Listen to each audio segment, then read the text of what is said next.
حضرت سیدنا ابراہیم خلیل اللہ علی نبینا و علیہ الصلاۃ والسلام کا تذکرہ قرآن مجید نے کئی جگہوں پہ بیان فرمایا ہے۔ نبی پاک صلی اللہ تعالیٰ علیہ وسلم نے ارشاد فرمایا ہے کہ میں ملت ابراہیم پہ ہوں۔ حضرت ابراہیم علیہ الصلاۃ والسلام کی سیرت کو، سوانح کو، ان کی زندگی کے واقعات کو قرآن مجید نے متعدد مقامات پہ بیان کیا ہے۔ انبیاء کرام علیہ السلام 1,24,000 کم و بیش ہوئے، لیکن دین اسلام میں نبی پاک علیہ السلام کی امت میں جو مقام حضرت ابراہیم کا ہے وہ بس انہی کا ہے۔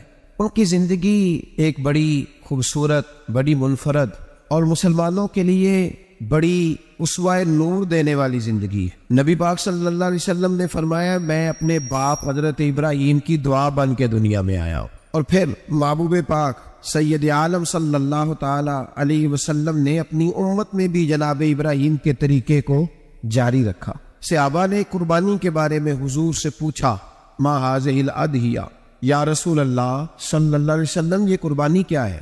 تو فرمایا سنت ابیکم ابراہیم، یہ تمہارے باپ حضرت ابراہیم کا طریقہ ہے۔ حالانکہ قربانی نبی پاک صلی اللہ علیہ وسلم کا بھی طریقہ ہے، لیکن فرمایا تمہارے باپ حضرت ابراہیم کے ذکر کو باقی رکھا۔ اللہم صلی علی محمد وعلی آل محمد کما صلیت علی ابراہیم وعلی آل ابراہیم، ان کے تذکرے کو باقی رکھا دین کے اندر۔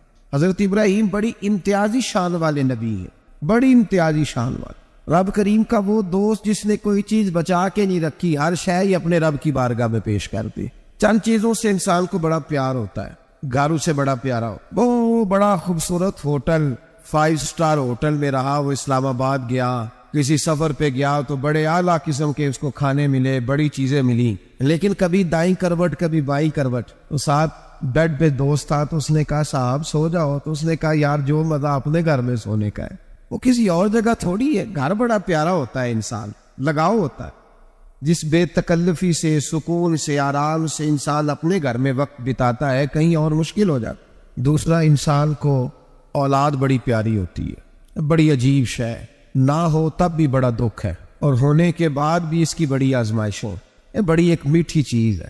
اولاد ایک بڑا عجیب سا میوہ ہے، پتہ نہیں یہ کس انجیکشن کا نام ہے کہ چھاتی پر چڑھ جائے تو اللہ سکون عطا فرما دے، پتہ نہیں کس ٹھنڈی دولت کا نام رب کریم نے اولاد رکھا، بڑی پیاری ہوتی ہے اولاد۔ پھر تیسری چیز انسان کی اپنی جان ہے، اور یہ اتنی قیمتی شے ہے کہ اللہ کریم نے فرمایا کہ اگر تیری گردن پہ کوئی آدمی پستول رکھ کے، تلوار تیرے گلے پہ رکھ کے کہے نہ کہ رب کا انکار کر دے ورنہ مار دوں گا، تو فرمایا وقتی طور پہ میری ذات کا انکار کر پر جان بچا جا۔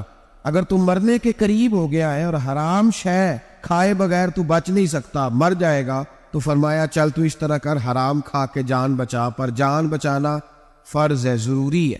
وطن بڑا پیارا، اولاد بڑی پیاری، جان بڑی پیاری، اور حضرت ابراہیم سے رب کریم نے فرمایا چل ابراہیم کوئی چیز دے، تو کہا یا اللہ تینوں ہی تیرے نام پہ قربان کرتا ہوں، تیری ہوئی ساری، ہر شے تیری۔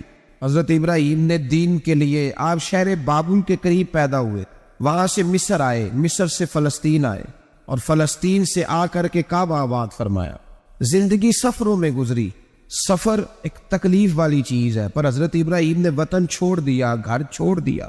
جان بڑی عزیز ہوتی ہے اصل میں نا، جب انسان جد و جہد کرتا ہے نا دین کے لیے، تو اس کے رستے میں بڑی چیزیں آتی ہیں، کبھی اولاد، کبھی گھر، کبھی باہر، کبھی حکومتیں، کبھی سیاستیں، کبھی چدراہٹیں، اس کے رستے میں بڑا کچھ آتا ہے، اور اسے ہر چیز کو فیس کرنا پڑتا ہے۔ گھر کے اندر بھی جنگ ہوتی ہے اور گھر کے باہر بھی لڑائی ہوتی ہے، یہ آسان ہے ہی نہیں۔ ہم تو خیر ہتھیار چھوڑ کے پھینکنے والے لوگ ہیں، ہم بولے بالے لوگ ہیں، ہم کہتے ہیں میں نے تو کہا تھا مہندی نہ کرو، پر بیٹے نہیں مانے، بولے جو ہوئے۔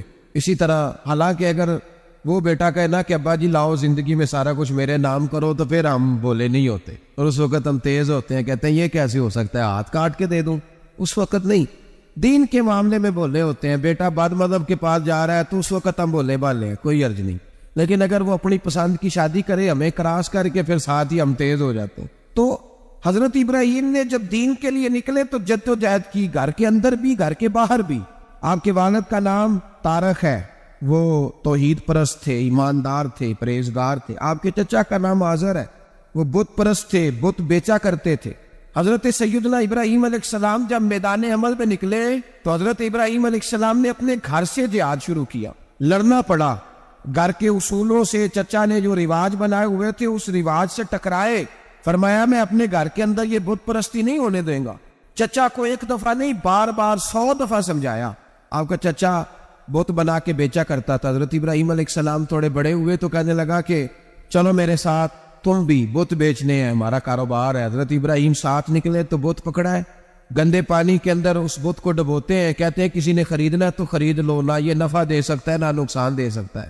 جو اپنا آپ نہیں بچا سکتا تمہیں کیا بچائے گا, خریدنا ہے تو خرید لو. چچا کہنے لگا تو کاروبار چمکا رہا ہے کہ تباہ کر رہا ہے. گھر میں بڑے معاملات خراب ہوئے, جھگڑے ہوئے, لیکن حضرت ابراہیم علیہ السلام ایک منٹ کے لیے بھی اپنے گھر کے اندر بھی کمپرومائز کرنے کو تیار. یہ تھوڑا مشکل میں نے پہلو چھیڑ دیا ہے, یہ تھوڑا مشکل پہلو چھیڑ دیا ہے. بڑا سمجھدار آدمی ہے پر بیوی سے پردہ نہیں کرا سکتا, سیانا ہے, پنچایت کا بندہ ہے, جو اس سے آپ کہیں گے وہ بات یہ سنائے گا, لیکن کہتا ہے نہیں جی میں نے کوشش کر لی ہے. کس قسم کی کوشش ہے صاحب, کیسے ہو گیا؟ حضرت ابراہیم علیہ السلام نے گھر کے اندر سے فرمایا نہیں کرنے دوں گا. گھر کے اندر بھی ٹکرائے, فرمایا تم جو بھی ہو پاش پاش کیا چچا کے اصولوں کو, اور باہر جب نکلے تو صرف علاقے کے چیئرمین سے نہیں ٹکرائے, ایم پی ایم این اے وزیر مشیر سے نہیں ٹکرائے. سپر پاور نمرود دنیا کا واحد حکمران تھا اس وقت, دوسرا کوئی حکمران ہی نہیں تھا, اکیلے حکمران سے جا کر ٹکرائے. کوئی ساتھ فوج نہیں تھی, کوئی ساتھ ان کے طاقت بازار دنیا داری کی کوئی نہیں تھی, پر حضرت ابراہیم جا کے ٹکرائے. اور میرے رسول پاک صلی اللہ علیہ وسلم نے سند بیان کی, فرمایا افضل الجہاد کلمۃ الحق عند سلطان الجابر. فرمایا سب سے افضل جہاد یہ ہے کہ تو ظالم بادشاہ کے سامنے کھڑے ہو کے حق بات بیان کر دے, یہ سب سے بڑا جہاد ہے. یہ سب سے افضل الجہاد ہے کلمۃ الحق عند سلطان الجابر, سب سے بڑا جہاد. حضرت ابراہیم کھڑے ہو گئے, سپر پاور سے ٹکرائے. یہاں ہم لوگ حکمتوں کا شکار ہیں, دیکھیں گے, کریں گے, سوچیں گے, اور مولوی صاحب کو ویسے کہتے ہیں آپ پرہیز کریں سیاسی باتوں سے. بھئی اللہ کے ہر نبی نے جا کے وقت کے ظالم حکمران کو لتاڑا ہے, للکارا ہے. یہ تو مشن انبیاء ہے. حضرت سیدنا ابراہیم علیہ السلام نے جو اس کو جا کے کہا کہ تو جھوٹ بولتا ہے, تو جھوٹا ہے, تو خدائی کا دعویٰ کرتا ہے, تو بہت بڑا ظالم ہے. اور قرآن مجید نے ساری بات کو بیان فرمایا. حضرت ابراہیم علیہ السلام سے کہنے لگا میں رب ہوں, تو آپ نے فرمایا میرا رب تو وہ ہے جو زندہ کرتا اور مارتا ہے. تو پھر آپ حق بات بیان کریں گے تو اللہ مارے گا کہ بندہ مارے گا؟ کچھ بھی نہیں ہوتا, کیونکہ زندگی موت کس کے ہاتھ میں ہے؟ اللہ کے ہاتھ میں. زندگی موت اللہ, کچھ بھی نہیں ہوتا. انسان صحیح سمت کا تعین کرے اور صحیح چلے. حضرت علی شیر خدا سے کسی نے کہا تھا کہ آپ کے بڑی دشمنی ہے, کوئی محافظ رکھ لیں. آپ فرمانے لگے موت خود بہت بڑی محافظ ہے, وقت سے پہلے آتی ہی نہیں. تو بھائی حضرت ابراہیم ٹکرائے, اور آپ کا انداز کیا ہے؟ جا کے کہا کہ تو نہیں, خدا وہ ہے جو زندہ کرتا. اور اس نے ایک بیوقوفوں جیسی دلیل دی. ایک آدمی کو کل پھانسی دینی تھی تو اس کو بلایا, کہنے لگا تجھے کب پھانسی ہے؟ اس نے کہا کل. کہنے لگا جا تجھے آزاد کیا, زندگی دی, اس کو چھٹی دے دی. ایک عام آدمی بیچارہ بیٹھا تھا, اس کو پکڑ کے نا کہنے لگا اس کی گردن اڑا دو. کہنے لگا دیکھ لو میں بھی زندہ کرتا اور مارتا ہوں, وہ جو کل مرنے والا تھا میں نے زندہ کر دیا ہے, اور جس کو پتہ ہی نہیں تھا کہ میں نے مرنا ہے اسے پکڑ کے میں نے مار دیا ہے. یہ بیوقوفوں جیسی دلیل ہے. حضرت سیدنا ابراہیم علیہ السلام چاہتے تو اسی وقت دلیل توڑ دیتے کہ تو کیا بیوقوفوں جیسی بات کر رہا ہے, اگر تو زندگی دیتا ہے تو مرے ہوئے میں جان ڈال کے دے جس کو تو نے مارا ہے. لیکن حضرت ابراہیم نے دیکھا کہ بیوقوف ہے, بیوقوفوں سے بحث نہیں ہوتی, دلیل بدل لی جاتی ہے, ان کی عقل کے مطابق بات کی جاتی ہے. حضرت ابراہیم فرمانے لگے میرا رب وہ ہے جو سورج مشرق سے نکالتا ہے اور مغرب میں غروب کرتا ہے. تو اگر رب ہے تو مغرب سے نکال کے مشرق میں غروب کر. فبہت الذی کفر, کافر لاجواب ہو گیا, اس کے پاس اس چیز کا کوئی جواب نہیں تھا. علامہ اسماعیل حقی نے خوبصورت فقرہ لکھا ہے, خوبصورت جان ڈال دی ایک جملہ کہہ کے. حضرت سیدنا علامہ اسماعیل حقی رحمۃ اللہ علیہ فرمانے لگے چونکہ نمرود بیوقوف جیسی باتیں کر رہا تھا, اگر وہ یہ کہہ دیتا نا کہ میں سورج کو نکالتا ہوں مشرق سے, میں غروب کرتا ہوں معاذ اللہ مغرب میں نکالتا ہوں, تو آپ اپنے رب سے کہیے کہ وہ مغرب سے نکال کے مشرق میں غروب کرے. علامہ اسماعیل حقی فرماتے ہیں رب کریم کی آواز قدرت تھی, مالک حضرت ابراہیم علیہ السلام کے اس اگر وہ کہہ دیتا اور حضرت ابراہیم دعا کر دیتے ہیں تو رب کریم نے فرشتوں کو تیار بٹھایا ہوا تھا. فرمایا اگر یہ کہہ دے میرے خلیل سے کہ سورج مغرب سے نکال کے مشرق میں غروب کرنا ہے تو تیار رہنا, جس طرح خلیل کہیں گے ویسے ہی کر دیں گے. واتخذ اللہ ابراہیم خلیلا, ابراہیم ہمارا دوست جو ہوا. جیسے کہے گا ویسے کر دیں گے۔ حضرت سیدنا ابراہیم علیہ السلام کی باتوں کا جب جواب نہ دے سکا، دلیل نہیں بندہ دیتا، پھر لڑائی کرتا ہے، پھر جھوٹے موٹے اعتراض کرتا ہے۔ دلیل ختم ہوتی ہے تو لوگ ذاتیات پہ اترتے ہیں، کہتے ہیں یہ کھانستا صحیح نہیں، دیکھتا صحیح نہیں، دلیل ختم، اب ذاتیات پہ اترے، کہنے لگے مجھے پتہ چلا ہے کہ یہ فلانی جگہ گیا تھا تو وہاں جا کے اس نے اس طرح کیا ہے۔ پھر لوگ ذاتیات پہ اترتے ہیں، جب دلیل کا جواب دلیل سے نہیں دے پاتے پھر ذاتیات پر اتر کر حملے کرتے ہیں۔ حضرت ابراہیم کے دلائل کا جواب نمرود نہ دے سکا تو کہنے لگا کہ اس کو آگ میں ڈال دو۔ قوم گئی ہوئی تھی ساری، آپ نے بات سنی ہوئی ہے، میں نے صرف اشارہ دینا ہے، میلے پہ تو حضرت سیدنا ابراہیم علیہ السلام نے سارے بت توڑ دیے، کلاڑا بڑے بت کی گردن پہ رکھا، واپس آئے کہنے لگے بت کس نے توڑے ہیں؟ تو فرمایا اس سے پوچھو جس کی گردن پہ کلاڑا ہے۔ کہنے لگے یہ تو بول ہی نہیں سکتا، تو فرمانے لگے بڑے بیوقوف ہو جو بولتا ہی نہیں، سنتا ہی نہیں، اپنا آپ نہیں بچا سکتا، اس کی پوجا کرتے ہو؟ کہنے لگے پکڑو، دلیلیں ختم ہو گئی، اس کو آگ میں ڈالو۔ بہت بڑی حویلی 45 فٹ مربع پہ مشتمل ایک حویلی بنائی گئی اور 45 فٹ اونچی۔ مختلف روایات، علامہ اسماعیل حقی کہتے ہیں کہ 3 مہینے تک نمرود نے کہا کہ اس کے اندر لکڑیاں ڈالو۔ لوگ پوچھنے لگے کتنی دنیا جلانی ہے؟ کہنے لگا بندہ تو ایک جلانا ہے، پر بندہ بڑا تگڑا ہے، ایک بندہ۔ 3 مہینے لکڑیاں ڈالی گئیں، اور لوگوں کی جو تہمات ہوتی ہیں نا وہ بڑی عجیب ہوتی۔ تہمات میں نے بڑی تفصیل سے رمضان المبارک میں گفتگو کی تھی، بدشگونی تہمات لوگ لیتے ہیں، اس وقت بھی لوگ تہمات کا شکار ہو گئے، عقیدہ بگڑ جاتا ہے تو وہ عجیب و غریب باتیں کرنے لگتا ہے، تہمات کا شکار ہو گئے۔ بیبیاں نظر مانتی، میں بیمار ہوں، اگر صحیح ہو گئی تو اتنے میں لکڑی دوں گی حضرت ابراہیم کی آگ جلانے کے لیے۔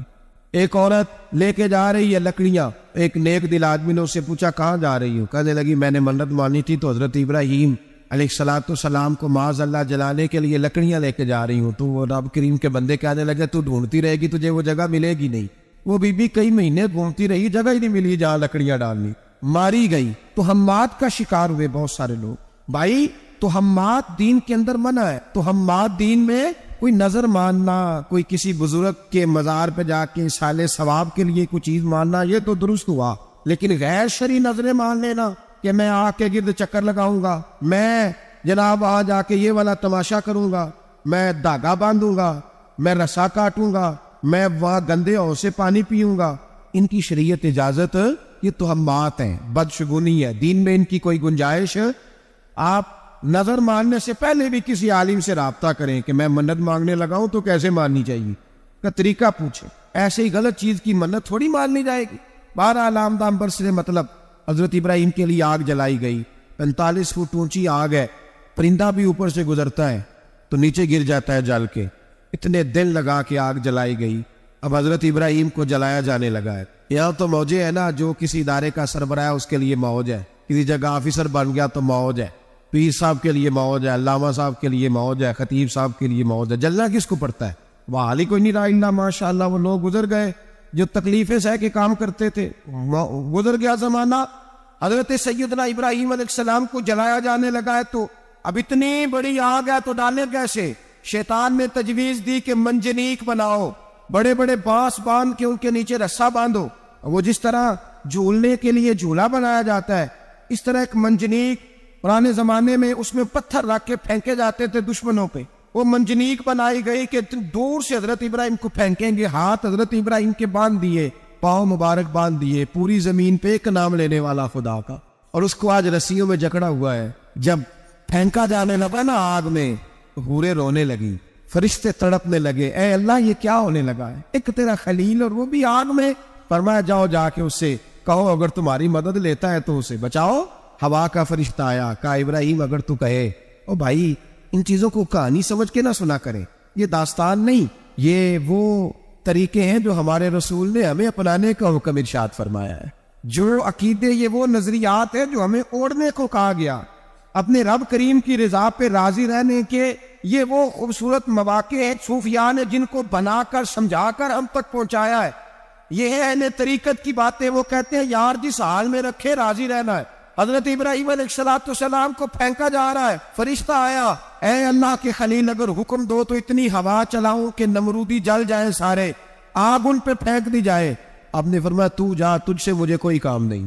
تھوڑی دیر کے بعد پانی کا فرشتہ آیا، کہا حضور اتنی بارش برساؤں گا کہ آگ بجھ جائے گی۔ فرمایا تو جا، تجھ سے کوئی کام نہیں۔ اب جب منجنیق میں رکھ دیے گئے، آگ میں جانے کا لمحہ ہے، تیاری ہے، حضرت جبریل امین حاضر خدمت ہوئے۔ کہا ابراہیم کوئی حاجت؟ فرمایا تجھ سے کوئی نہیں۔ کہا چلو مجھ سے نہیں تو رب کریم سے ہی بات کر لو، مجھے پتا ہے میں چھوٹا ہوں، آپ مجھ سے مدد کیوں لوگے، رب کریم سے ہی بات کر لیں۔ تو حضرت ابراہیم کہنے لگے جبریل یہ بتا، رب کو نہیں پتا اس کا خلیل کس حال میں ہے؟ اسے نہیں پتا میں کس حال میں ہوں، میرے ہاتھ بندھے ہیں، پیر بندھے ہیں آگ میں، اسے نہیں پتا؟ بتایا تو اسے جاتا ہے جسے خبر نہ ہو۔ تو اگر اسے پتا ہے، تو اگر وہ جلانے پہ راضی ہے تو میں بھی جلنے کو تیار ہوں، میں تیار ہوں، میں تیار ہوں۔ اسے کہو ٹھیک ہے۔ حضرت سیدنا ابراہیم علیہ السلام کو منجنیق میں ڈال کے جو پھینکا آگ میں، یا نار کونی بردم و سلام علی ابراہیم، اللہ نے فرمایا اے آگ میرے ابراہیم پہ ٹھنڈی بھی ہو جا اور سلامتی والی بھی ہو جا۔ حضرت ابراہیم کو دو فرشتوں نے بٹھا دیا زمین پہ، پھول کھلے ہیں، کونپلیں مہک رہی ہیں، کلیاں خوشبو دے رہی ہیں۔ حضرت ابراہیم نے سر سجدے میں رکھ دیا، سبحان اللہ والحمد للہ ولا الہ الا اللہ واللہ اکبر۔ حضرت ابراہیم اللہ کی تسبیح پڑھنے لگے، رب کریم کو شکر بجا لانے لگے۔ نکلے وہاں سے، کچھ دن گزر گئے، نکلے، حکم ہو گیا ابراہیم علاقہ چھوڑ دو۔ حضرت ابراہیم علیہ السلام وہاں سے نکل کے مصر آئے، چچا کے پاس ٹھہرے۔ انہوں نے اپنی بیٹی جناب سارہ کا نکاح کر دیا۔ کچھ آگے بڑھے تو ایک ظالم بادشاہ سے ٹکرائے، اس نے ایک شہزادی، ایک بادشاہ کی بیٹی قید کی ہوئی تھی، جناب ہاجرہ نام تھا، ان کو قید سے چھڑا کے ساتھ لائے۔ حضرت لوط علیہ السلام بھی ساتھ، یہ 4 لوگوں کا قافلہ چلا، فلسطین میں جا کے پڑاؤ ڈالا، گھر بار چھوڑا، تبلیغ شروع ہوئی۔ حضرت ابراہیم کے گھر میں 2 خواتین ہیں، ایک آپ کی بیوی ہیں، ایک حضرت ہاجرہ ہے، اولاد کوئی نہیں، بڑا میوہ ہے میٹھا۔ گھر وہی آباد ہوتا ہے جس میں بچے روتے ہیں، گھر ہوتا ہی وہ ہے جس میں بچوں کی چنچلاہٹ ہوتی ہے، بھن بناہٹ ہوتی ہے۔ حضرت ابراہیم نے ایک بچہ روتے ہوئے دیکھا تو آنکھوں میں آنسو آئے، کہنے لگے ربی حب لی من الصالحین، یا اللہ مجھے بھی نیک اولاد عطا کر دے۔ حضرت سارہ نے سن لیا، کہنے لگی ابراہیم شاید میرے بطن سے تو آپ کو نصیب نہیں، ہاجرہ سے نکاح کر لو۔ جناب ہاجرہ سے نکاح ہوا۔ اللہ تو بڑا بے نیاز ہے، رب کریم نے حضرت اسماعیل جیسا خوبصورت بیٹا عطا فرمایا۔ بیٹا کالا سیاہ بھی ہو تو سینے کی ٹھنڈک ہوتا ہے، پر یہ تو وہ بیٹا ہے جس کی پیشانی میں نور محمدی چمکتا ہے صلی اللہ علیہ وسلم۔ حضرت سیدنا اسماعیل اتنے خوبصورت، اب جس بیوی کے یہاں بیٹا تھا، بیٹھنا اٹھنا بھی زیادہ اس کے پاس، آنا جانا بھی اس کے پاس، توجہ ادھر ہو گئی۔ جناب سارہ رشک کرنے لگی، ایک دن کہنے لگی اسے چھوڑ آ جنگل میں، وادی غیر ذی زرع مکے کے پاس، بھائی ایک بیٹا عالم دین بنا لو۔ کہنے لگا روٹی کہاں سے کھائے گا؟ تیرے 5 بیٹے ہیں، کو حافظ قرآن بنا، کہتے روٹی کہاں سے کھائے گا؟ وہ بچہ بھی کہتا ہے میں کہاں سے کھاؤں گا؟ حضرت ابراہیم علیہ السلام تو چند مہینے کا بچہ چھوڑ آئے، تو کہاں سے روٹی کھائی حضرت اسماعیل نے؟ کہاں سے کھائی ان کی اماں نے روٹی؟ بھوکے مر جاتے ہیں یہ سارے۔ میں بڑی ذمہ داری سے کہا کرتا ہوں کہ جتنی خوبصورت روٹی اللہ کریم دین کے خادموں کو عطا کرتا ہے شاید کسی اور کے نصیب ہوتی ہو، لیکن ہم لوگ توجہ ہی نہیں کر رہے، ہمارا ذوق ہی نہیں بڑھ رہا، ہم یہ محنت ہی نہیں کر رہے کہ قوم کو مستند علماء کی ضرورت ہے، علاقوں کے علاقے خالی ہیں، ادھر ہمارا مزاج ہی نہیں بڑھ رہا، توجہ ہی نہیں دین کی خاطر۔ اور پھر چلے بچے تو بعد کی بات ہے نا، جو ابھی خود جوان ہے وہ بھی تو یہ دعا، ایک صاحب مجھے کہنے لگے میں دعا مانگ رہا ہوں اللہ مجھے بیٹا دے تو میں اسے دین پہ لگاؤں گا۔ تو میں نے کہا آپ بھی بوڑھے نہیں ہوئے، آپ خود ہی لگ جائیں، بیٹا تو ابھی آئے گا تو لگے گا نا، تو آپ تو اس وقت ہے تو آپ تو پہلے لگے نا صاحب، 2 گھنٹے تو نکال کے آئے، دین سیکھنے کو کافی ہے۔ آپ اتنی لمبی سوچ رہے ہیں کہ بچہ آئے گا تو بڑا ہوگا تو وہ جائے گا تو دیکھی جائے گی، ابھی تو آپ ہے تو آپ تو آؤ۔ حضرت ابراہیم نے بچہ وہاں چھوڑا۔ یہاں سے جو عمرہ کرنے لوگ جاتے ہیں نا، جو حج کرنے جاتے ہیں، ان کو پتا ہے کہ وہاں دنیا کی ہر نعمت ملتی ہے، پھر بھی ڈبل ٹرپل پیسے لوگ جیبوں میں ڈال کے جاتے ہیں۔ حضرت ابراہیم جب وہاں لے کے گئے تو کوئی انسان نہیں تھا، پانی کا قطرہ نہیں تھا، 2 کلو کھجوریں، ایک مشکیزہ، بیوی کو تھمایا۔ ہمارے گھر میں ہزاروں چیزیں پڑی ہیں لیکن وہ جو توکل ہے نا وہ ختم ہو گیا ہے۔ اللہ دے گا، حلال حلال پہ قناعت کرے، جائز جائز پہ بھروسہ کرے، رب کریم عطا کرنے والا ہے، وہ مزاج ختم ہو گیا۔ حضرت سیدنا ابراہیم علیہ السلام 2 کلو کھجوریں، ایک مشکیزہ پانی کا دے کر کے، اور وہاں بٹھایا آپ نے اپنے بچے کو اور اپنی زوجہ جناب ہاجرہ کو، اور بٹھا کر کے واپس پلٹنے لگے تو حضرت ہاجرہ سلام اللہ علیہ نے آواز دی، کہا ابراہیم کس کے سہارے پہ چھوڑ کے جا رہے ہو؟ جہاں آب زمزم کا کنواں ہے نا، جو لوگ گئے ہیں انہوں نے صفا مروہ کی صحیح کی ہے، صفا مروہ سے باہر نکلے نا، سرکار کی ولادت کا مقام ہے، اس جگہ پہ آب زمزم کا کنواں تھا، وہاں حضرت سیدنا ہاجرہ کو بٹھایا، کوئی چیز نہیں، کوئی درخت نہیں، کوئی کھیت نہیں، کوئی پانی نہیں، کوئی کنواں نہیں، وہاں بٹھایا اور بٹھا کر کے نکلنے لگے تو جناب ہاجرہ فرمانے لگی ابراہیم کس کے سہارے پہ چھوڑ کے جا رہے ہو؟ کہنے لگی اللہ کے سہارے پہ۔ تو پاک باز بی بی نے ایک لفظ پوچھا، کہا ابراہیم یہ میرے رب کا حکم ہے، یہ میرے بس جن کا عقیدہ توحید مضبوط ہو ان کے لیے ایک جملہ کافی ہوتا ہے، یہ میرے اللہ کا حکم ہے؟ تو جناب ابراہیم علیہ السلام فرمانے لگے ہاجرہ ہاں رب کا حکم ہے۔ جب یہ لفظ کہے تو چاہیے تھا نا حضرت ابراہیم تسلی دیتے، تو بی بی صاحبہ تسلی دینے لگی، عرض کرنے لگی ابراہیم اگر اللہ کا حکم ہے تو پھر آپ ہماری فکر نہ کرنا، اگر یہ رب کا حکم ہے تو پھر ہماری فکر نہ کرنا، جس رب نے ہمیں یہاں تک پہنچایا ہے وہ ہمیں کبھی بھی ضائع نہیں فرمائے گا، پھر فکر نہ کرنا۔ حضرت ابراہیم آ گئے، بات آپ نے سنی ہوئی ہے، اشارہ کرنا مقصود ہے۔ 13 سال میں چلے مان بھی لیا جائے بعض روایات کی روشنی میں کہ آتے جاتے بھی رہے، لیکن مکمل دیکھ بھال اپنے بچے کی پرورش میں پورا حضرت ابراہیم علیہ السلام کا کردار، سارا کردار ماں کا تھا۔ میں جب خواتین کے بارے میں کوئی بات کرتا ہوں تو میں آپ کو اکثر کہتا ہوں کہ یہ صرف بیوی کے لیے حکم نہیں ہوتا، یہ ٹریننگ بیٹی کو دینی ہے اور بہن کو دینی ہے، یہ تربیت کریں اپنے گھر میں۔ میں تجربے کی روشنی میں یہ بات عرض کیا کرتا ہوں کہ بھائی بچے باپ کے فرما بردار اس وقت ہوتے ہیں جب اماں انہیں باپ کا فرما بردار کرتی ہے، اور بچے باپ کے نافرمان بھی تب ہوتے ہیں جب اماں انہیں باپ کا۔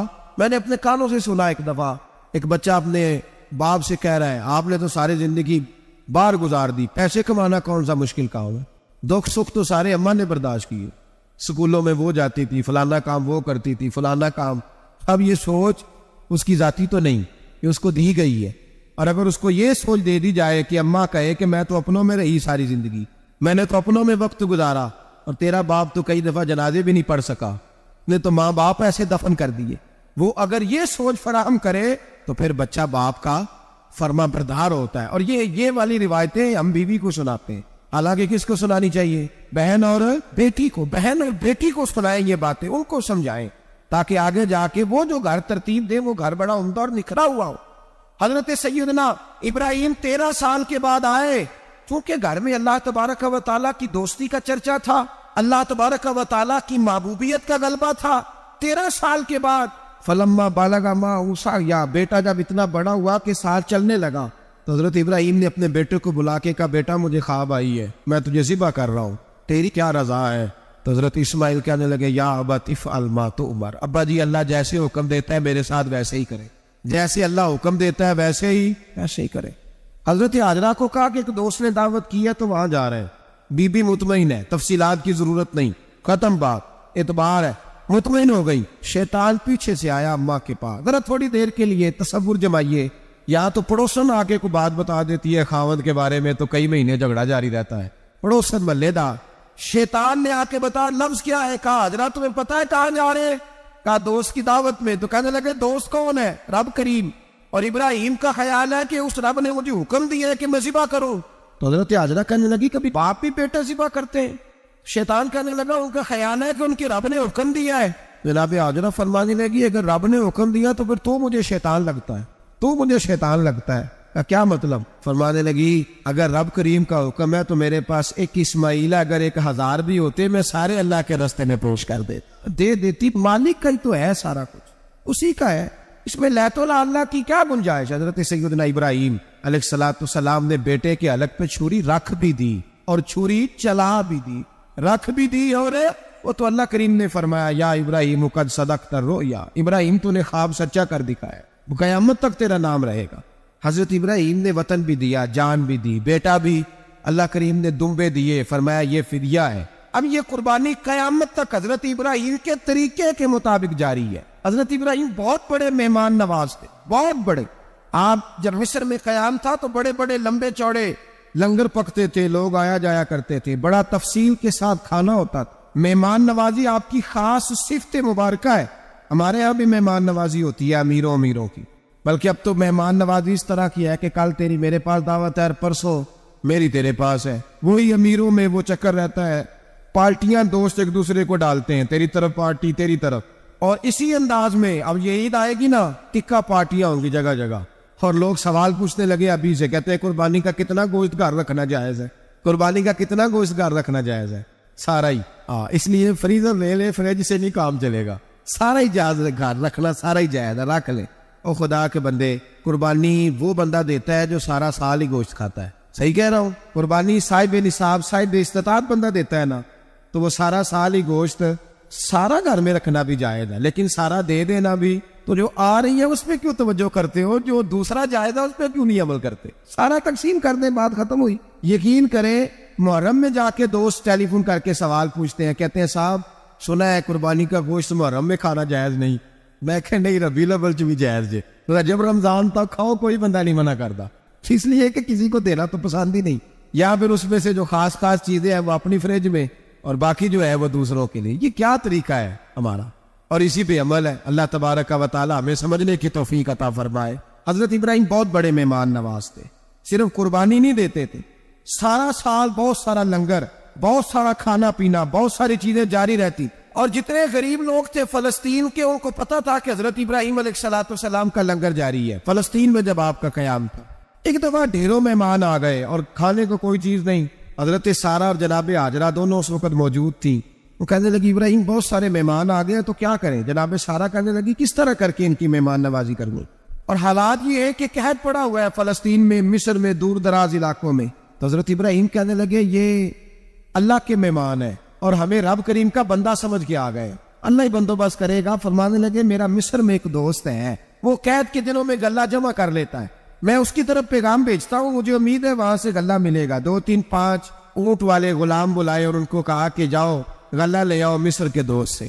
وہ لوگ کہتے ہیں ہم غلہ لینے گئے، وہاں جب پہنچے تو حضرت ابراہیم خلیل اللہ علیہ السلام کا پیغام دیا تو آپ کا وہ دوست کہنے لگا غلہ تو بے شمار تھا، مجھے خبر نہیں تھی کہ حضرت ابراہیم کا پیغام آئے گا، تو میں تو سارا تقسیم کر چکا ہوں، لوگ لے گئے، اب تو کوئی شے نہیں۔ اب وہ خالی آ گئے، پانچوں کے پانچوں۔ جب خالی آئے تو حضرت ابراہیم کی حویلی کی دیواریں چھوٹی چھوٹی تھیں، ان غلاموں میں سے، خادموں میں سے، آپ کے ان چاہنے والوں میں سے ایک کہنے لگا یار وہ غریب تو انتظار کر رہے ہوں گے کہ غلہ لینے گئے ہیں، ہمیں روٹی ملے گی۔ چھوٹی چھوٹی دیواریں ہیں، وہ جب دیکھیں گے نا خالی آ گئے تو انہیں تکلیف ہوگی، اس طرح کرو بوریوں میں ریت بھر لیتے ہیں، ریت بھر کے لے جاتے ہیں، بعد میں اندر رکھ کے انہیں سمجھا بہلا لیں گے یا حضرت ابراہیم کو بتائیں گے، وہ خود ہی ان لوگوں کی دل جوئی فرمائیں گے۔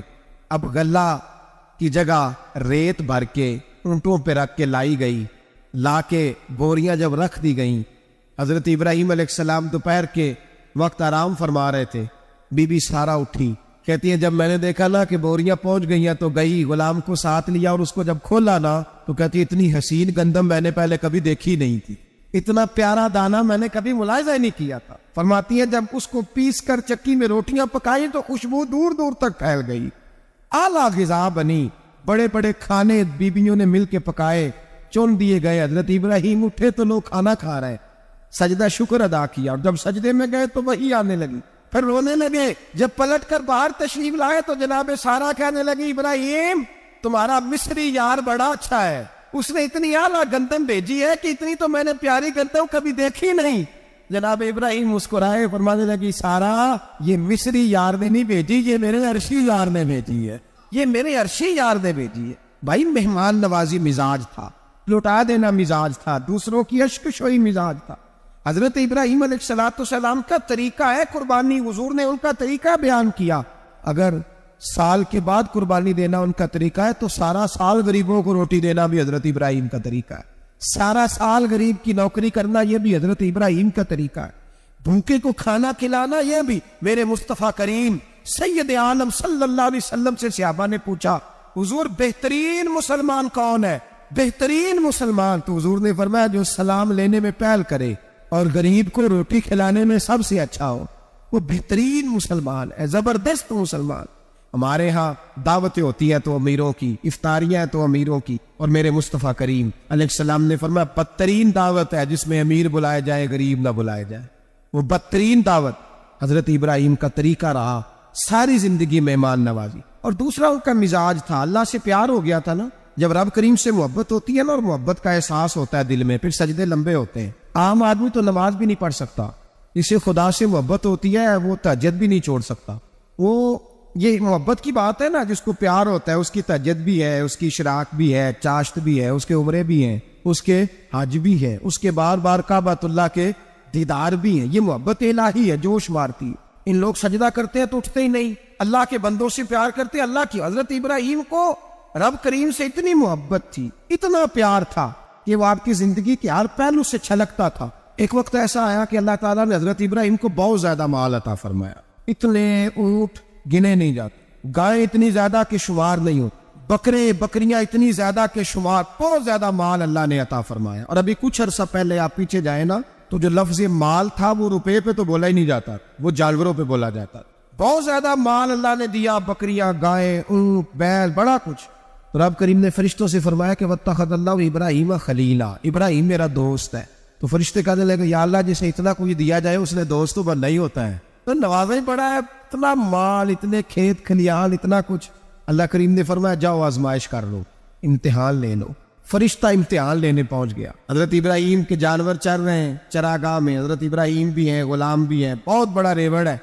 آپ تشریف فرمائے، ایک فرشتہ آیا تو کھیت میں چھپ کے بیٹھ گیا اور بلند آواز سے کہنے لگا سبحان اللہ والحمد للہ ولا الہ الا اللہ واللہ۔ یہ تسبیح بڑی پسند ہے، محبوب نے ان کی فضیلت بیان کی۔ اب وہ حضرت سیدنا ابراہیم علیہ السلام کھڑے تھے تو وہ کھیت میں بیٹھ کے تسبیح پڑھنے لگا سبحان اللہ والحمد للہ ولا الہ الا اللہ۔ حضرت ابراہیم کہنے لگے یہ میرے رب کا نام کون لے رہا ہے؟ بڑی اس کی میٹھی آواز ہے، بڑی، کون ہے؟ ڈھونڈنے لگے، گھومتے گھومتے اس کے پاس چلے گئے، فرشتہ انسانی شکل میں۔ تو میرے رب کا ذکر کر رہا تھا؟ اس نے کہا میں ہی کر رہا تھا۔ فرمانے لگے یار ایک دفعہ پھر نہیں کرتا؟ تو کہنے لگا ابراہیم پہلے تو میں اپنی مرضی سے کر رہا تھا، تو کہتا ہے تو پیسے لگیں گے، پیسے ہیں تو کر دیتا ہوں۔ حضرت ابراہیم کہنے لگے بول تو کیا لے گا؟ میرے اللہ کا ذکر سنانے کا کیا لے گا؟ کہنے لگا جتنی بکریاں آپ چلا رہے ہیں ساری دے دے تو میں اللہ کا ذکر سنا دیتا ہوں۔ آپ نے فرمایا بس جا تیری ساری ہوئی، میرے رب کا ذکر سنا۔ اور پھر شروع ہو گیا سبحان اللہ الحمد للہ ولا الہ الا اللہ واللہ اکبر۔ حضرت ابراہیم علیہ السلام کیف میں، یار پھر ذرا سنا، نا علما وچ پھسا سانو، تو یار دی گل سنا سانو، ذرا دوبارہ سنا۔ میں پھر سنایا، ایک دفعہ پھر کہا، اور اس طرح کہنے لگا بس جی آپ کے پیسے پورے ہو گئے۔ حضرت ابراہیم کہنے لگے چل ایک دفعہ اور سنا۔ کہنے لگا پیسے لگیں گے، تو کیا لے گا؟ کہنے لگا گائے بھینسیں ساری میری۔ فرمایا بس یار اتنی قیمت، تو سنا صحیح، سارا کچھ ہی تیرا۔ پھر شروع ہو گیا سبحان اللہ والحمد للہ ولا الہ الا اللہ واللہ اکبر۔ گائیں دے دی، پیسے دے دی، وہ ذکر سناتا ہے۔ حضرت ابراہیم کبھی مچلتے ہیں، کبھی روتے ہیں، کبھی آہیں پڑھتے ہیں، تو میرے رب کا نام لے رہا ہے، ذرا پھر سے لے، کیف جاری ہے۔ کہنے لگا بس بھائی۔ حضرت ابراہیم فرمانے لگے تو اور لے لے جو لینا ہے، مجھے ذکر سنا۔ اس نے کہا ابراہیم بکریاں میں لے چکا، گائے بھینسیں میں لے چکا، اونٹ رہ گئے، سارے لے لوں گا پھر ذکر سناؤں گا۔ فرمایا جا تیرا ہوا تو ذکر سناتا رہ، میں دیتا ہوں۔ دے دیا، کچھ دیر ذکر کیا تو اب خاموش ہو گیا۔ حضرت ابراہیم خلیل اللہ علیہ السلام فرمانے لگے ذکر سنا۔ کہنے لگا ابراہیم اب تیرے پاس دینے کو کیا ہے، ہر چیز تو میں لے چکا۔ آپ فرمانے لگے یہ گائے بھینسیں بکریاں چرانے کے لیے تجھے کوئی نوکر ملازم بھی تو چاہیے نا، تو اس طرح کر مجھے رکھ لے، میں روٹی نہیں مانگوں گا، کھانا نہیں مانگوں گا، تو اللہ کا ذکر سناتا رہنا، میں تیرے جانوروں کی نوکری کرتا رہوں گا۔ حضرت ابراہیم علیہ السلام نے جب یہ کہا نا، فرشتے کی آنکھوں میں آنسو آ گئے۔ تر دامنی پہ شیخ ہماری نہ جائیے، ہم دامن نہ چھوڑ دیں تو فرشتے وضو کریں۔ فرشتہ روئے پڑا اور کہنے لگا ابراہیم مجھے سینے سے لگاؤ، آپ واقعی اس قابل ہے کہ اللہ آپ کو اپنا دوست بنائے، واقعی اس قابل ہے کہ رب آپ کو اپنا۔ حضرت ابراہیم علیہ السلام کا خدا سے محبت کرنے کا نرالا انداز، اور میرے بھائی یہی محبت انہیں میرے مصطفیٰ سے بھی تھی۔ ایک نبی گھر بنا رہا ہے، دوسرا بنوا رہا ہے، حضرت اسماعیل علیہ السلام پتھر اٹھا کے لا رہے ہیں، جناب ابراہیم بنا رہے ہیں۔ جب خانہ کعبہ بن گیا تو کہنے لگے ربنا وابعث فیہم رسولا، اے اللہ اب اسے بسانے کے لیے اپنا آخری رسول بھی عطا فرما۔ نبی پاک فرماتے ہیں میں دعا ہوں حضرت ابراہیم کی، یہ قربانی حضرت ابراہیم کا طریقہ ہے۔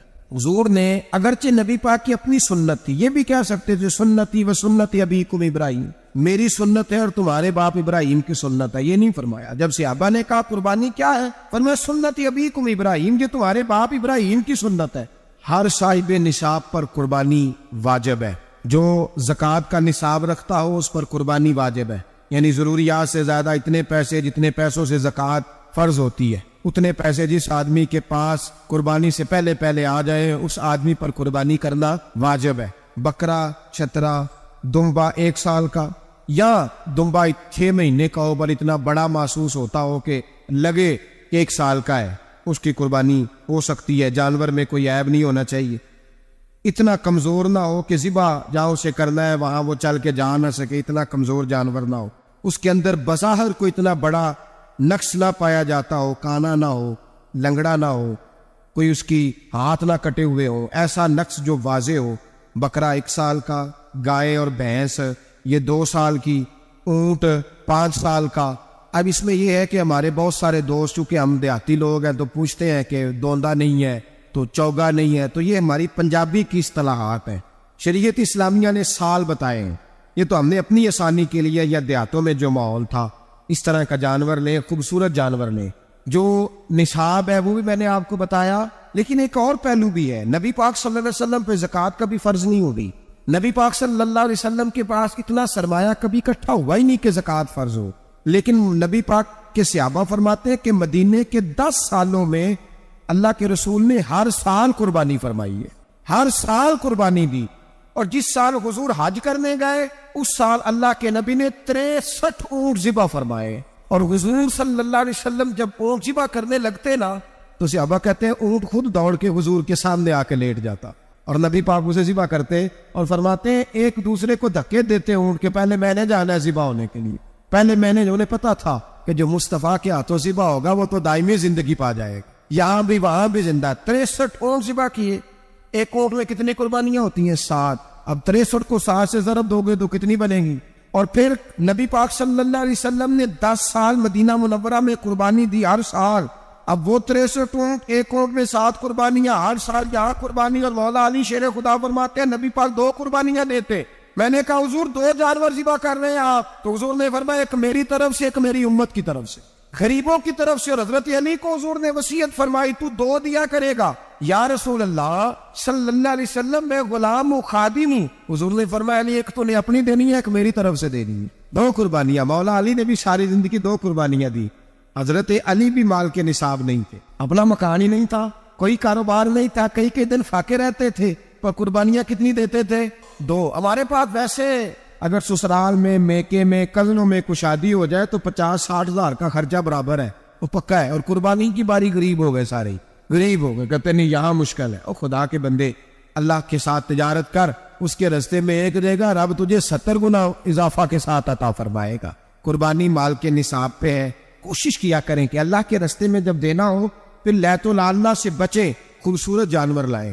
جن کو اللہ نے توفیق دی ہے ان کے لیے نصیحت ہے، جن کو اللہ نے توفیق دی۔ میں نے اپنے حضرت صاحب کو دیکھا ہے، وہ کہتے تھے کئی جانور اللہ نے بڑا نوازا ہے، کہتے ایک میرا ہے، ایک میرے ماں کا، ایک میرے باپ کا ہے، ایک میرے فلاں استاد صاحب کا، ایک میرے پیر صاحب کا ہے۔ یہ جانور غوث اعظم جیلانی کا نام کا دے رہا ہوں۔ اور پھر ایک بڑا خوبصورت جانور بندھا ہوتا اور حضرت خود ان کو چارہ ڈال رہے ہوتے، تو حضور یہ کیا ہے؟ فرمانے لگے یہ میں رسول اللہ کے نام پہ قربان کروں، یہ نبی پاک کے نام پر قربان کیا جائے۔ جن کو اللہ نے حیثیت دی ہے وہ کوشش کریں اپنے محبوب کی طرف سے بھی قربانی کریں، نبی پاک کے نام کی قربانی دے، خوبصورت سا جانور پیارا، پھر اس کی خدمت ہو، پھر اس کی قربانی دی جائے اور نبی پاک کے نام پر قربانی دی جائے۔ حضور نے خود وصیت فرمائی حضرت ابو بکر صدیق کو، قربانی بڑا حسین عمل ہے، اور میرے نبی پاک صلی اللہ علیہ وسلم نے ناراضگی بھی فرمائی، ذرا خوگر حمد سے تھوڑا سا گلا بھی سن لے۔ میرے حبیب نے فرمایا جو طاقت کے باوجود قربانی نہ کرے وہ ہماری عیدگاہ میں عید کی نماز پڑھنے نہ آئے، وہ نہ آئے۔ اور یا رسول اللہ جو کرے گا، فرمایا قربانی کے جانور کا خون کا قطرہ بعد میں زمین پہ گرے گا، اللہ اس کے سارے گناہ پہلے معاف فرما دے گا۔ اللہ فرماتے ہیں یہ جو میری یاد ہے نا، لیکن اس کا بھی ایک طریقہ ہے یاد کا، اس طریقے سے اگر میرے رسول کریم علیہ السلام نے فرمایا اللہ کا ذکر اس طرح کرنا کہ دیکھنے والا تمہیں دیوانہ سمجھے، لوگ سمجھے کہ کوئی مجنون ہے، کوئی جنونی ہے، کوئی پاگل ہے۔ یہاں اللہ تعالیٰ معاف کرے آپ ذکر کی مجلس چھیڑیں، آپ ناز شریف کی مجلس چھیڑیں تو بہت سارے لوگ پروفیسر بن جاتے ہیں، وہ ساری نہیں ہلاتے، ان کی زبان ہی حرکت میں نہیں آتی۔ حالانکہ رب کریم کا ذکر اس طرح کرو کہ دیکھنے والا تمہیں دیوانہ سمجھے، کہیں اور کھونے کی ضرورت ہی نہیں۔ میرے حبیب گویا ہمیں فرماتے ہیں تو رب کے ذکر میں اس طرح کھو جا کہ تجھے دنیا کا خیال ہی نہ رہے، تجھے پھر دنیا کی ہوش نہ رہے۔ لیکن اگر نماز میں بھی خیال غیر آئے، ذکر میں بھی توجہ کہیں اور ہو، زندگی میں وہ عجیب لمحہ تھا، وہ میرے ساتھ تھا اور میں تنہا، اگر ماحول یہ ہو کہ آپ کہیں جسم کے ساتھ تو موجود ہوں، روح موجود نہ ہو، تو پھر لذت ذکر بھی میسر نہیں آتی پھر کیف نہیں حاصل ہوتا. یاد رکھیں کہ اس طرح کھو کے رب کی یاد کہاں سے کیف آئے. الجھ ہی پڑا گئے ہیں. وہ مستی، وہ سرور، وہ کیف جو اللہ کے ذکر میں ہوتا تھا، جو کبھی مرشد کامل کے سامنے بیٹھ کر لوگ اللہ اللہ کرتے تھے تو لگتا یہ تھا کہ یہ یہاں ہے ہی نہیں، یہ تو کہیں اور چلے گئے ہیں، یہاں موجود ہی نہیں. لیکن اب وہ موج نہیں، وہ شوق نہیں، وہ درد نہیں، وہ زید نہیں. اقبال تڑپ کے کہا کرتے تھے خیرت کی گتھیاں سلجھا چکا ہوں، یا رب مجھے صاحب جنوں کر. اللہ مہربانی فرما، وہ کیفیت دے، وہ سرور دے. زندگی میں اگر اطمینان چاہتے ہو تو کبھی کبھی سب کچھ بھول کے نا تو مست ہو جایا کرو رب کی یاد میں. کبھی کبھی چھوڑ دے دنیا، چھوڑے یار موبائل، کسی وقت کرے اس کو باندھا، چھوڑے اس بات کا خیال کہ فلانے نے سلوٹ کیا کہ نہیں کی، چھوڑے. حضرت باجزید بستامی رحمت اللہ تعالیٰ علیہ فرماتے میں نے اعتکاف کبھی اپنی مسجد میں نہیں کیا. یہ کہ سارے ہی ہاتھ چومنے والے، سارے ہی پیار کرنے والے. فرماتے میں جب اعتکاف کرتا تھا تو میں بستان سے دور نکل جاتا تھا جہاں کوئی مجھے جاننے والا نہ ہو. اٹھ بلیا چلو تھے بسیے جتھے بس دینی سارے یننے، نہ کوئی ساڈی ذات پچھانے تے نہ کوئی سانو مننے. اتنا شوق ہے سلوٹ کرانے کا، اتنا شوق ہے تعارف کرانے، اتنا شوق ہے اپنا بتانے کا. تو یہ چیز غلبہ کر جاتی ہے، پھر نام رہ جاتا ہے، روح نہیں رہتی، پھر وجود رہ جاتا ہے، پھر باطن کی کیفیت نہیں رہتی. خدا را اپنے آپ کو بے چین نہ کرو، بے قرار نہ کرو، بے سکون نہ کرو. رب کی یاد میں آ جاؤ، درود و سلام میں آ جاؤ، نعت کے حسن میں آؤ، تلاوت کی دنیا میں آؤ، سجدوں کے نور میں آؤ. آؤ کبھی کھول کے دل مسجد کی صفائیاں کرے. آؤ نہ کبھی کوئی بوڑھا، دادی، نانی، دادا ان کے پاس بیٹھ کے پیر دبا کے اللہ کو راضی کرے. یہ کیف والی جگہ ہے، یہ سرور والی جگہ. اتنی بے چین ہماری زندگی ہے، بے قرار ہے، تڑپتے ہوئے لوگ، لڑتے ہوئے لوگ، ایسے لگتا ہے اب ایک دوسرے کا گریبان تھام لیں گے. بے قرار، بے چین. کسی کو انتظار کا کہا جانا کہ 10-20 منٹ کسی کا انتظار کرو تو بعض لوگ مجھے ایسے لگتا ہے جیسے جن کا کلیجہ پھٹ جائے گا. ڈاکٹر کے انتظار میں بیٹھے ہیں تو بڑے پریشان، کسی کو ملنے گئے ہیں تو آدھا گھنٹہ بیٹھنا پڑ گیا تو بڑی دقت میں ہے. اپنے آپ کو سکون دیں. آپ یقین کریں بڑا مزہ آتا ہے کبھی کسی کا انتظار کرنا پڑے تو 2-4 تسبیح درود شریف پڑھی جاتی ہے. یعنی ذوق بن جاتا ہے کہ چلو اللہ نے موقع دیا ہے، کوئی سرکار کو یاد کر لے، تنہائی مل گئی. ہمارا مزاج جس سختی کا شکار ہے وہ سختی آہستہ آہستہ ہمیں زیادہ آزمائش میں ڈال دے. تو میرے بھائی زندگی میں اطمینان حسن ہے، اور وہ سب سے زیادہ اللہ کی یاد میں ملتا ہے. وہ سب سے زیادہ رب کریم کے ذکر میں، سب سے زیادہ جو چاہتا ہے نا دل ٹھنڈا رہے، زبان میٹھی رہے، وہ مدینے والے محبوب پہ درود و سلام پڑھا کرے، وہ حضور پہ درود و سلام پڑھا کرے. زبان میٹھی رہے گی. میرا ذاتی تجربہ ہے کہ جو آدمی اپنے اخلاق سنوارنا چاہے وہ حضور پہ درود شریف پڑھے. جو اپنے اخلاق سنوارنا چاہے، طبیعت کو ٹھنڈا رکھنا چاہے، وہ درود شریف، اس کا دل سکون میں آئے. کچھ کام اور ہے زندگی میں اطمینان کے لیے، ان کا ہونا بھی بڑا ضروری ہے. سب سے پہلے اگر آپ چاہتے ہیں نا زندگی میں سکون ہو تو حقیقتوں کا سامنا کرنا سیکھیں. آپ جو ہیں وہ رہنا سیکھیں، جو آپ نہیں ہیں وہ بننے کی کوشش نہ کریں. حقیقت کا سامنا کرو گے تو زندگی اطمینان میں آ جائے. ہم نے نا بہانے بنا لیے، ہیلے بنا لیے، جھوٹ کے سہارے اپنے آپ کو اونچا کر لیا. ایک آدمی سے کہا جاتا ہے تو رشوت نہ لے، تو کہتا ہے میں غریبوں سے نہیں لیتا. تو میرا سوال یہ ہے کہ امیروں کا حساب لینے کی اللہ نے تیری ڈیوٹی لگائی ہے، تیرے ذمہ لگایا ہے کہ تو امیروں کا حساب کر. تمہیں کیا ضرورت پڑی؟ ہم نا بہانہ کرتے ہیں، رشوت لینے والے کا الگ بہانہ ہے اور سفارش والے کا الگ بہانہ ہے. حقیقت کا سامنا کریں. حقیقت جو میری ذمہ داریاں ہیں وہ میں نے پوری کرنی، جو آپ کی ذمہ داریاں ہیں وہ آپ جان نہ چھڑائیں، حقیقت پسند بنے. میرے رسول کریم پھر پڑھیے درود شریف صلی اللہ تعالی علیہ. حضور صلی اللہ علیہ وسلم نے فرمایا کہ میری بیٹی سیدہ فاطمہ الزہرا رضی اللہ تعالی عنہا صرف جنتی نہیں، جنتی عورتوں کی سردار ہے. لیکن حضور نے یہ بھی فرمایا کہ فاطمہ یہ خیال رکھنا اگر اللہ نے حساب پوچھا تو حساب تم نے خود دینا. حقیقت کی طرف توجہ کرائی حضور نے. وہ صرف جنتی نہیں، جنتی عورتوں کی سردار ہے، پر حقیقت کی جانب توجہ. میں حقیقت یہ ہے کہ اگر مالک نے حساب پوچھا تو اس کی تیاری بھی کرنی ہے. دیکھیں نا ہمیں کچھ کچھ یقین نہیں. اللہ معاف کرے کہ ہمارا حساب کیسا ہوگا, لیکن کتنے آزاد ہیں. یعنی بڑی دلیری سے بندے کہتے ہیں فجر نہیں پڑھتا جی, 3 پڑھتا ہوں جی, شاہ رہ جاتی ہے جی, کپڑے صاف, بڑی دلیری سے. اور سیدہ فاطمہ الزہرا نے ساری رات مصلی آباد رکھا ہے, حالانکہ انہیں یقین تھا کہ رب مجھے بغیر حساب کتاب جنت دے گا. حقیقت کا سامنا کرے, جو حقوق آپ کے وہ آپ نے ادا کرنے, جو ذمہ داریاں ہیں وہ ذمہ داریاں ہیں. لیکن نا حضرت موسیٰ کلیم اللہ علیہ السلام کے پاس اسرائیل روح نکالنے آئے تو حضرت موسیٰ نے تھپڑ مارا, آنکھ نکال دی, واپس گئے. اللہ انہوں نے تو جلال فرمایا ہے, کہا موسیٰ علیہ السلام سے کہیے بیل کی پشت پر ہاتھ رکھے, جتنے بال ان کے دست مبارک کے نیچے آئیں گے اتنے 1000 سال ان کی عمر بڑھا دی جائے گی. یعنی میرے کان میں کوئی بتا دے کہ جناب 60 سال بڑھ گئی, یا آپ کے کان میں کوئی کہہ دے تو خوشی ہوتی ہے کہ نہیں, لیکن یہ حقیقت پسندی نہیں, اس لیے کہ 60 بھی گزر جائیں گے, 70 بھی, یہ حقیقت نہیں. حضرت موسیٰ کلیم, چلے میں مثال دیتا ہوں, سمجھ لے 10 بال, حالانکہ بہت زیادہ آتے ہوں گے, 10 بال اگر حضرت موسیٰ کے ہاتھ کے نیچے آئے تو 10,000 سال تو عمر بڑھ گئی نا. 10 یعنی 10 سال نہیں, 10 100 نہیں, 10 بہت زیادہ تھی نا. حضرت موسیٰ کلیم اللہ علیہ السلام سے آ کے عرض کیا گیا حضور بیل کی پشت پر ہاتھ رکھیں, جتنے آپ کے ہاتھ کے نیچے بال آئیں گے اتنے 1000 سال عمر بڑھ جائے گی. تو حضرت موسیٰ نے حقیقت پسندی والی بات فرمایا, پھر کیا ہوگا 10,000 سال کے بعد پھر کیا ہوگا؟ کہ حضور جانا تو پھر بھی ہے. فرمایا پھر ابھی چلتے, اگر جانا ہے نا, جانا ہے تو پھر, اگر جانا ہے تو پھر ابھی. اور سجنوں اگر نماز پڑھنی ہے تو ابھی کیوں نہیں؟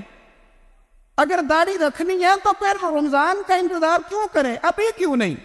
اگر سچ بولنا ہے تو پھر, اگر رزق حلال کھانا ہے تو پھر انتظار کا. حقیقت ہوتی ہے, بہانہ ہوتا ہے. حقیقت چھپ نہیں سکتی بناوٹ کے اصولوں سے, کیونکہ خوشبو آ نہیں سکتی کبھی کاغذ کے پھولوں سے. یہ بات یاد رکھ. اگر جانا ہے تو حضرت کلیم فرمانے لگا پھر 10,000 سال کے بعد بھی جانا ہے. تو آج بھی ہمیں بے قراری زندگی میں اس لیے کہ ہم حقیقت پسند نہیں, ہم بہانوں میں, ہم ہواؤں میں جیتے ہیں, ہواؤں میں, خیالات میں زندگی گزارتے. بڑا ٹائم پڑا ہے. مثلاً کتنا میرے رسول کریم صلی اللہ تعالیٰ علیہ وآلہ وسلم نے ایک دن صحابہ سے فرمایا تمہیں حیا نہیں آتی؟ حضور کیا ہوا؟ فرمایا وہ والے مکان بناتے ہو جن میں تم رہ نہیں سکتے, وہ والا مال جمع کرتے ہو تو کھا نہیں سکتے, حیا نہیں آتی؟ اس کی حضور حکم کرے تو محبوب فرمانے لگے جوتے کا ایک تسمہ بند کرتا ہوں تو سوچتا ہوں دوسرا بند کرنے سے پہلے موت آ جائے گی. ایک سانس اندر جاتی ہے تو دوسرا آنے سے پہلے میں یاد کرتا ہوں کہ مجھے دنیا سے جانا ہے. تمہیں یاد نہیں آتی؟ وہ مکان بناتے ہو جن میں رہ ہی نہیں سکتے, وہ مال جمع کرتے ہو جو کھا.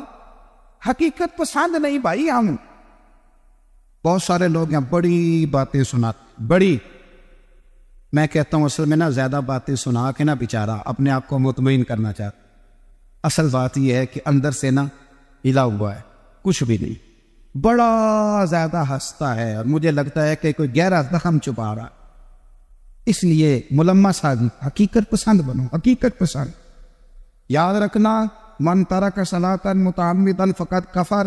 میرے رسول نے حقیقت بیان کی, فرمایا جس نے ایک نماز بھی جان بوجھ کے چھوڑی اس نے رب کے رب ہونے کا انکار کیا, اس نے کفران نعمت کیا. یہ حقیقت ہے, کوئی کلیریفیکیشن نہیں, کوئی وضاحت نہیں. جو نماز نہیں پڑھتا جھوٹ بولتا ہے, غلط بیانی کر.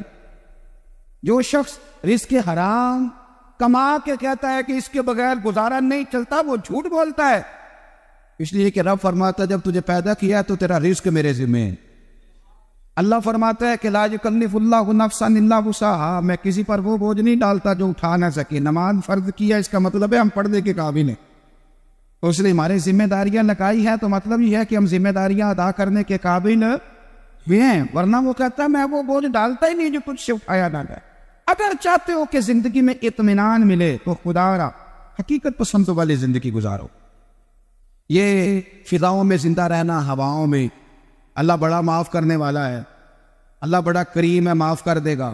تو بھئی یہ بات صحابہ کو بھی پتا تھی, یہ اہل بیت کو بھی خبر تھی, تو وہ تو ایک ایک بات کا لحاظ کرتے تھے. یہ غوث اعظم کو بھی پتا تھی, یہ ان کے والد کو بھی پتا تھی, جنہوں نے کسی کا ایک سیب کھا لیا تھا تو 12 سال اس کے گھر میں نوکری کرتے رہے. انہیں نہیں پتا تھا اللہ بڑا کریم ہے، معاف کر دے گا، ایک سے بھی ہے نا. تو حقیقت پسندی آپ کو سکون دے گی.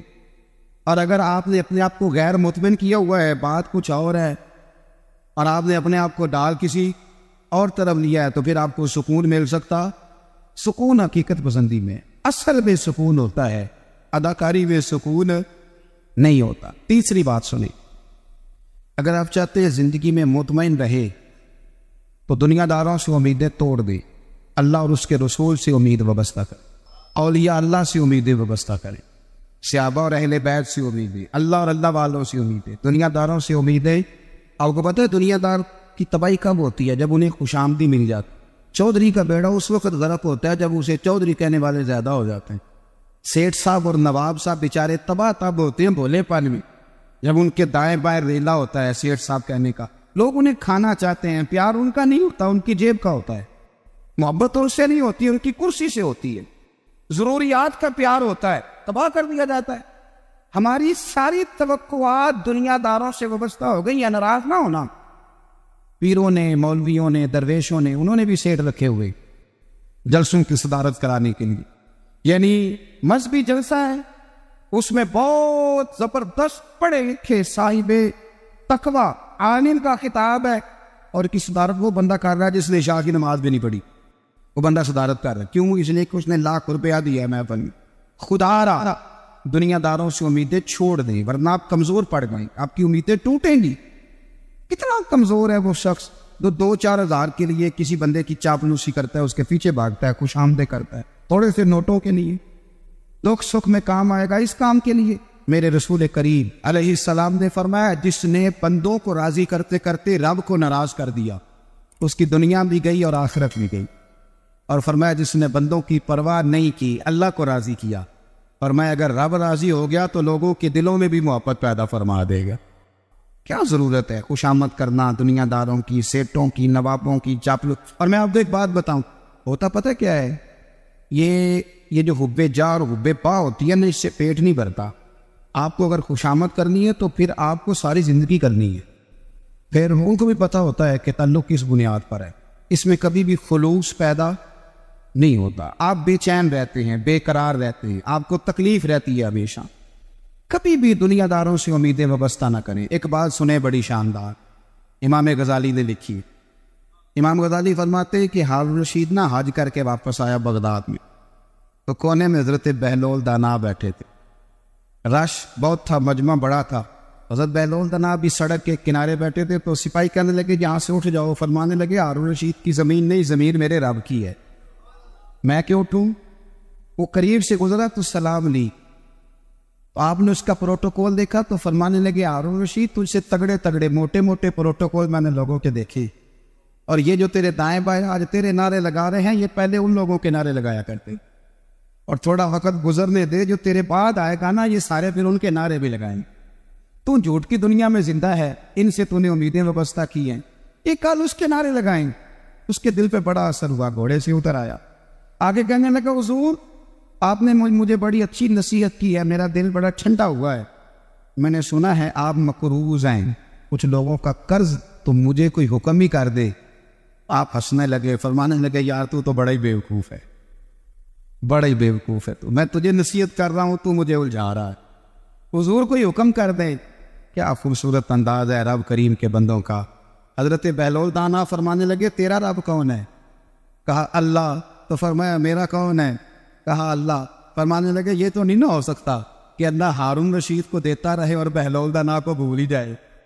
یہ تو نہیں نہ ہو سکتا کہ ہارون رشید کو دیتا رہے اور بہلول دانا کو بھول جائے. فرمایا اس کا دل، اس کا ارادہ ہوا، ارادہ قدرت ہوا کہ بہلول مقروض رہنا چاہیے. تو اگر رب مجھے رکھنا چاہتا ہے، دکھ قبول محمد بخشا، راضی رہن پیارے، اگر وہ چاہتا ہے میں مقروض رہوں تو میں بھی چاہتا ہوں کہ میں مقروض ہی رہوں. یہ تو نہیں نہ ہو سکتا کہ تجھے دے اور مجھے نہ دے. فرمایا میری تجھ سے کوئی امید نہیں، مجھے جب بھی دے گا میرا رب ہی دے گا، اور وہ دے گا تو پھر انشاءاللہ خزانے کھول کے دے گا. دنیا داروں سے امیدیں وابستہ کرنا، لوگوں کے پیچھے، یہ چھوڑ دیں. آپ بے چین رہیں، بے قرار رہیں. اللہ والوں سے ضرور امیدیں وابستہ کریں، اس لیے کہ ان کے پاس جو کچھ ہوتا ہے وہ دراصل رب کا ہی ہوتا ہے. لیکن سیٹھوں سے، نوابوں سے، سیاستدانوں سے باز آ جائے. ہماری بڑی امیدیں وابستہ ہیں. میں اکثر کہتا ہوں جتنے پھیرے نوکری کے لیے دنیا دار کے دروازے پہ لگائے ہیں نا، اس سے کم دفعہ مسجد میں نفل پڑے ہوتے تو رب اتنی بڑی مہربانی فرما دے. تیسری بات یہ یاد رکھیے، اگر سکون لینا چاہتے ہیں نا، اگر سکون لینا چاہتے ہو نا تو لوگوں کو ڈسکس کرنا بند کر دو. کس کو اللہ نے کتنے پیسے دیے ہیں وہ جانے اور اللہ جانے.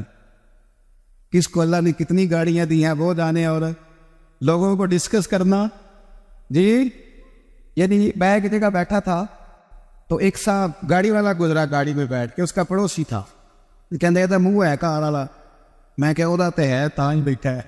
تے ہن میں کہ سمجھانا دینا انہوں، میں کہ تو تے میں حساب لائیے بھی ساڈے کول کوئی نہیں، وہ تے ہے لیکن نا اللہ نے اسے دی ہے نا، تو اللہ نے چاہا نا وہ کار میں بیٹھے، تو اس نے پھٹے پہ بیٹھ کے یہ تبصرہ کیا کہ منہ ہے کار والا. میں کہ ابھی وہ تے ہے تاں کار رہے تھے.